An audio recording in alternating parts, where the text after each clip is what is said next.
One of the things that disturbed me, being from Ann Arbor, like a lot of you may go to school basically with a lot of just all black kids, right? Well, coming from Ann Arbor, it's like they call it the melting pot. You got mad black people, Asians, Arabs, Caucasians, everybody, right?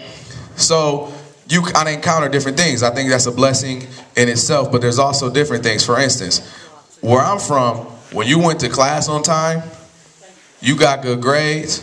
What did Kiwan and Jerome and Kiki say? Man, you trying to be white. Am I lying? That is disturbing that we associate education, intelligence, hard work with being white.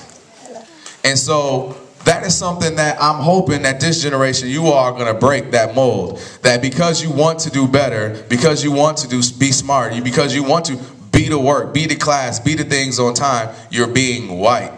Like that video showed, these are things that come from hundreds of years ago. I think we underestimate the importance of the things that we went through in our past and how that kind of carries through us, you know what I mean, and into each generation. At some point, we have to break that cycle. Another thing that I've noticed, being in radio, I get to do this a lot, speak to people, go to different schools, go to different classes. And another thing I've noticed is that we limit ourselves. For instance, black people are extremely athletic, but what two sports do we only play? Basketball and football. Basketball and football. Ain't that a blip? It's about 185 sports. You see, how many of y'all watch the Olympics? You see all them other sports, you ain't seen a black person in your life. The only black person you might see is like the dude who walked and told somebody something. Hey man, we gonna start on the field. Okay, there you, okay. No, on the other side, that's it. That's all he did. Like we need more, we limit ourselves. If a black, well again, true story. Now I played basketball, state champs, class of 99. We beat Jason Richardson. Y'all know Jason Richardson, NBA? We beat Saginaw Arthur Hill in the state championship. So I know about hoop. I get down. If somebody want to get their head bust, we can go in the gym. I'm more willing and able to do that. But I also played tennis. Dig this. So you say, hey, maybe we can go a little bit later. So I played tennis. So I'm getting it in. You know, I'm getting it in. Getting my Negro Serena Williams on, the guy version, even though she's stronger than me. And all my homies who maybe ran track used to run by a track. Yo, Dubb, stay black. So imagine you on the tennis court getting it in. I'm like, you know, I'm serving it. Yo, Dubb. I'm like, oh, what's up, man? Hey, stay black. I'm like, cool. I'm gonna get off the court. I'm gonna go ahead and. But I quit, and I have never been a quitter. Like my mom, I don't even think she know that's why I quit. I just couldn't deal with it. I was the only person. I was going, you know, I'm just like, man, forget it, man. I just hoop. I hoop. That's all I do. You know, I hoop. And so as I got older, I noticed we limit ourselves. There's a world of opportunity. We don't participate in other sports. How many black women in here don't swim because of their hair? Hey. Now that one, I can't blame y'all, because y'all hair expensive than a mug. Like, shoot, I just bought this. This lace front is way too expensive. So I can't blame y'all on that one. I mean, maybe we can dip it a little bit, like get up to the neck. We can get to the neck, but that's it. So okay, maybe swimming, I don't blame you. But no, all jokes aside, I'll tell you, I won't get too personal who it was, but you know, I was shocked to find out how many black people can't swim. I think the number, I did something with the YMCA. We had a thing we did, and she gave me a number that 75% of all drownings between the ages of like the teenage years are black kids. Or something crazy like they're 820% more likely to drown because they can't swim. Y'all, water is actually, it's fun. Like, we so scared of water. We like, that's it. That was it. All y'all women know y'all just put your ankles in it. Like, that's it. So that's another thing. Like, I start thinking about all these things. We limit ourselves. Traveling. We don't travel for some reason. You know what I mean? I started traveling around and I started realizing that a lot of young black kids never seen the ocean. Have never been outside of the state of Michigan other than a grandma who might live in Mississippi.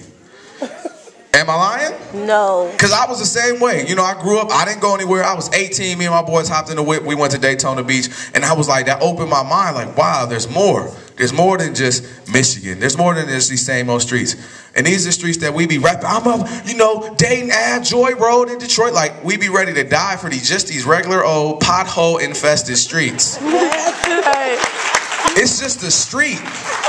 It's not even like your family. You talking about Joy, bro, Joy, dating app. I'm like, dude, you don't even own, you still paying mortgage. You don't even own your house. And these are things, again, that I notice as I start going around in these schools. We start limiting ourselves. So I want everybody in the country, just say no limits. And I don't mean like, Master P. I don't mean that, no limits. Although he was on to something. Count of three, just say no limits. 1, 2, 3. No limits. Dang, let's stop limiting ourselves. You're going to go through things. Y'all in the age, you're going to have friends who going to do some wrong. You're going to do some wrong. I'll be the first to tell you. You're going to make some mistakes. Flat out. Don't let nobody tell you differently. The issue is, where do you see yourself? And one of the things I've noticed when I spoke to schools, for me, I always had something right here. I didn't care what nobody said to me. I don't care how foolish I was acting at a moment. I had this thing right here inside of me that I was going for that. Sometimes you don't even know what that is. You know what I'm saying?